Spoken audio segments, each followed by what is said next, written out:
Hi guys, alam nyo ba sa panalangin ni Jesus sa John 17 verse 17 na ang sabi doon ay sanctify them by your truth, your word is truth, ay tinuturo na hindi niya tayo gustong ilayo sa mundo kundi malaman natin kung ano yung katotohanan tungkol sa Diyos.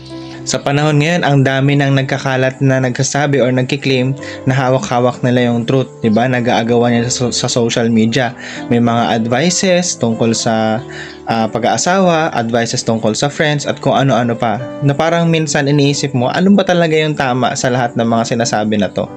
Pero malinaw yung sinasabi ni Jesus na ang pinaka-standard ng lahat ay ang salita ng Diyos. So kaya anong ibig sabihin na to sa daily life? Ibig sabihin, kapag magde-decide ka, maski sa trabaho man yan, sa relationships, sa family, hindi ito based lang sa kung ano yung nararamdaman mo. Hindi rin to based lang sa kung ano yung uso. Dapat titingnan mo ano ba ang sinasabi ng Bible o ng salita ng Diyos tungkol sa bagay na kailangan mong pagdesisyonan. At every time na nagiging guidebook mo ang salita ng Diyos o ang Bible, unti-unti babaguhin ka na to at hindi ka na lang magbe-base sa kung ano lang yung nararamdaman mo at sa kung ano lang yung uso sa mundo. So once again, comment down below kung ano masasabi mo